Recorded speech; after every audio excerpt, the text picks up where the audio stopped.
Welcome, ladies and gentlemen, to the Pro Wrestling Report here at Baby's Steak and Lemonade. The sun is shining so beautifully well, Frank Cosentino, and we're wrapping up our shooting here at Baby's, and another great meal today. Excellent. And we've said it many times, if you haven't been here before and you're in the area, you got to stop in and have a Philly cheesesteak to die for. And we're going to talk today about the bad guys of WrestleMania, the heels, if you will. We, the other day, talked about the good guys of WrestleMania, and people were very happy to see you, by the way.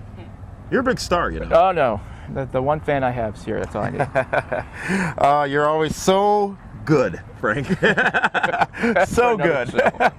Well, let's talk about it, and we're going to go superstar by superstar, talk a little bit about the history of their times at WrestleMania in the last few years, and what we anticipate seeing out of them this year at WrestleMania. First, I think we should talk about Chris Jericho. Y2J, Chris Jericho, a man who is probably seeing the best time of his career right now in WWE. He is the World Heavyweight Champion, and last year at WrestleMania 25 defeated Roddy Piper, Ricky the Dragon Steamboat, and Jimmy Superfly Snuka in that Legends matchup. He actually lost in the Money in the Bank matchup at WrestleMania 24 and was not even on the card at WrestleMania 23 from Detroit. So Frank, this year he's in one of the main events, going up against Edge, defending that World Heavyweight Championship, because you know he is the World Heavyweight Champion. He is, and what makes him great is his mic skills.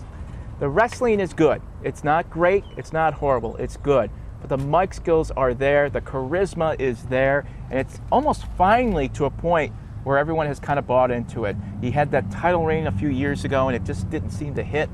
Now it has, and having him be a heel helps out there too, but it's the mic skills that make it happen. Add the charisma and you've got a wrestler that's one of the most hated right now.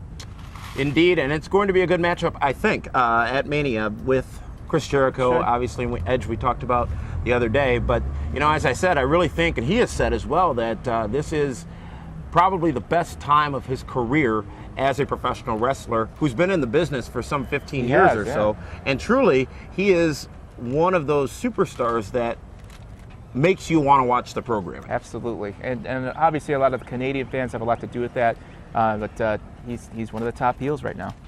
Next superstar we're going to talk about is Shawn Michaels, HBK, the Heartbreak Kid, Shawn Michaels, who is on the bad guy list this year. I guess when you have to compare whether it's The Undertaker or Shawn Michaels, it's clearly Shawn Michaels in this situation. Shawn Michaels, Mr. WrestleMania, he has called himself a man who just last year lost to The Undertaker, thus setting up the rematch for this year. At WrestleMania 24, he beat and retired Ric Flair in what was an amazing contest. And at WrestleMania 23, had that infamous match with John Cena, which was surrounded by a lot of controversy when Shawn Michaels had gone public saying that he didn't want to lose this match. He should not have lost that match. Well, he actually did lose that match to John Cena at WrestleMania. And this year, Frank, it's part 2. Undertaker versus Shawn Michaels. How do you top last year? If there's any two wrestlers that can do it, it is Shawn Michaels and The Undertaker. Those are the two guys that they're the stars of WWE. Those are the two that could pull it off. But it's going to be a tall order. Now, HBK, it's weird that he is kind of the heel in the match, because he still gets a good pop, especially last week on Raw when he came out. So it'll be interesting how this thing even works out. We have a pretty good idea what's going to happen. But it's something where it's going to be interesting how to top last year's match. Going to be a very tall order to do. Well, they can't go out there trying to top last year's match. I think they're professional enough and good enough at what they do to know not to do that. But they're going to go out and put on another good, hopefully 30 minutes of wrestling action like they did last year. You haven't quite predicted it, though. Who do you think is going to win? You said it was somewhat obvious. Yeah. Dave Hero on Primetime yesterday said that there was no chance that The Undertaker would lose that matchup. Yeah, I'm in that camp. I just can't see HBK winning this thing. It wouldn't make sense from a streak standpoint, because then what do you do with Undertaker next year? Start the streak over again? It just doesn't fit. That storyline is WrestleMania's. That's the stick, and I can't see Undertaker. He will win this thing. Are they heckling you out there? No, yes, basically, you as throw usual. Something. His pens are pretty good if you throw them hard enough. The next superstar we're going to talk about is a man who has truly been, we talked about Jericho being as good as he's ever been. Batista right now is one of the most entertaining elements of WWE programming since he has gone heel and since he has been just this prick, because he's got the look to be one, and it has just been delivered so well on programming for the last few weeks. He goes into WrestleMania looking at defeating John Cena, and actually did not compete last year at WrestleMania due to injury.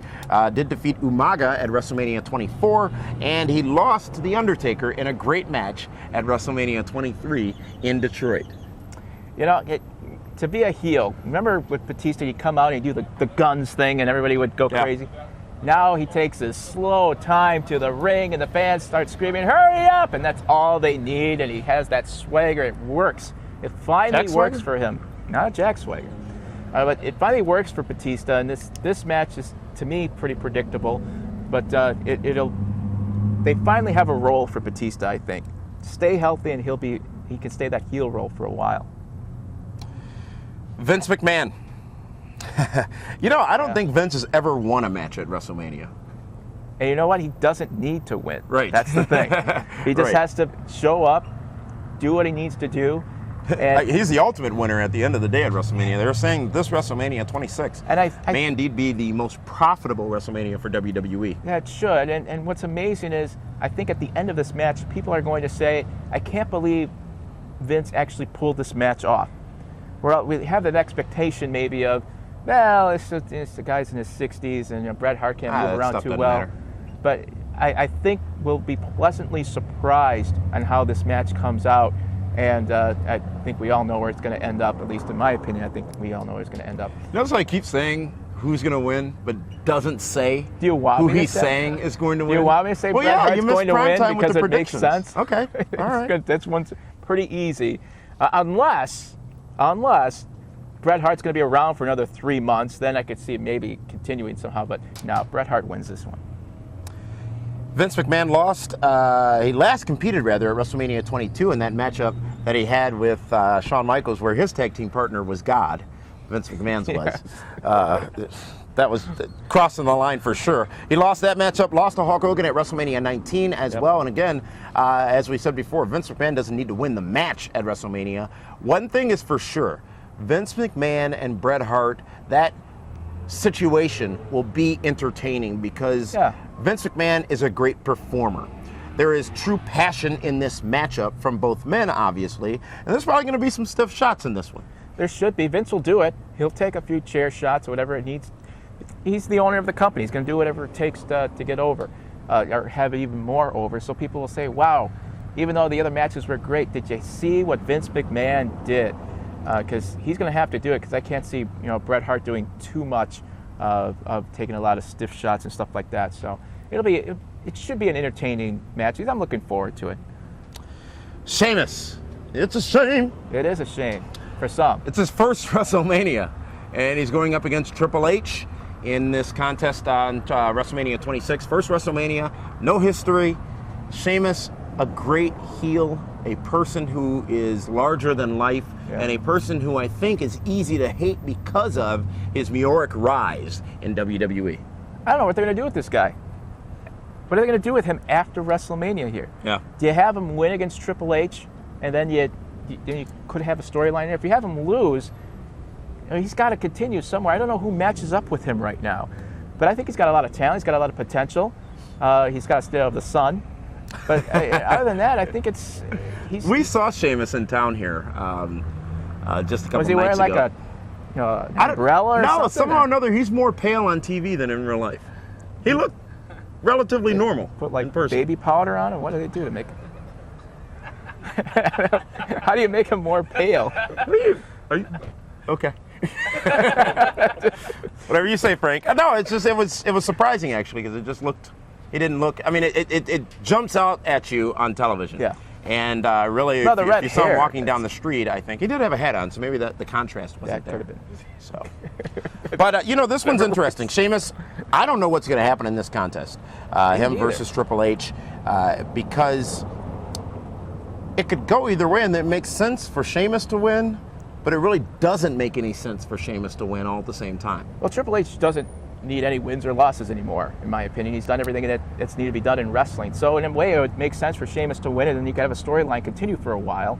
But if Sheamus loses here, now you got to start a storyline over for him again with someone. So that's getting the fans to care about him again.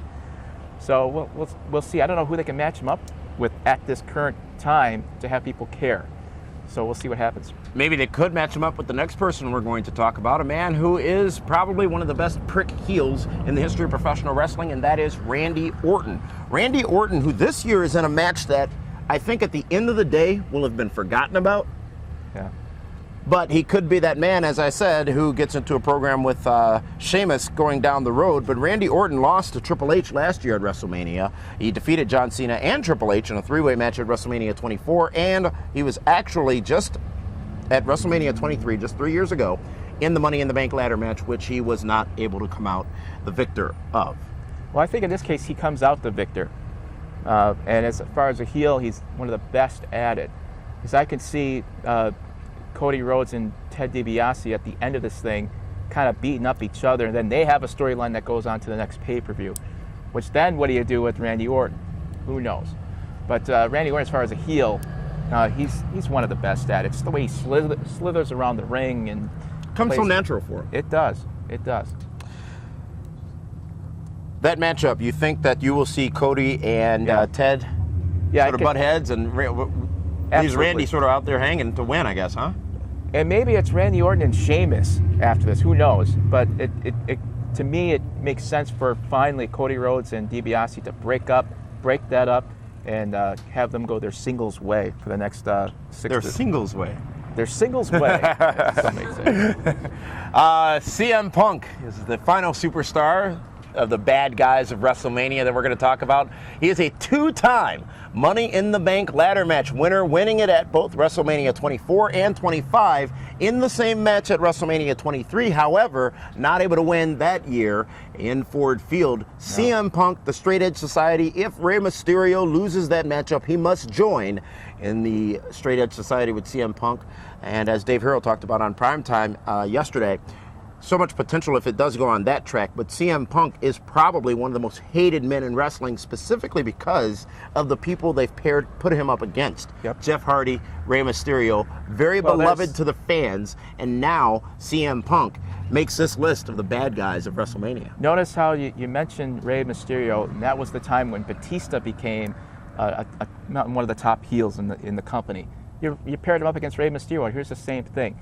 CM Punk going against Rey Mysterio, and CM Punk is almost there for me. The mic skills are there. The wrestling is pretty good. I just need a little more time with him to actually have me in his camp for someone that I really care about a lot. But I think he's got all the tools. The mic skills are really getting there too, so it's good stuff. Those you are don't like that answer? No, it's your opinion. You're entitled to it. Well, you've been feisty here in Phoenix. I have. It's been the sun. Have the Brewers won a game?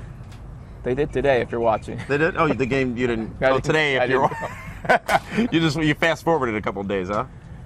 All this time I spent with you. Maybe it's. No, it's actually, we couldn't get you out of Babies here.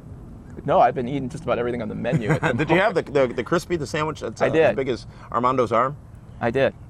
Your favorite lemonade, mango or strawberry? Mango. Mango all the way? To go, Buffalo or butter garlic fries? The buffalo fries were good. BabySteakandLemonade.com. We're not just selling it to you folks. I tell you, we got here, had our first meal here, and it just knocked you right off your feet. And great food here at Baby Steak and Lemonade, where they've been so gracious to host us all weekend long. And we're going to WrestleMania. It's coming up. It is the biggest event in wrestling, and you got to credit Vince McMahon for putting that together and just keeping it going year in and year out. This has been the bad guys of WrestleMania. Make sure you check out the good guys of WrestleMania, a show we did a couple of days ago.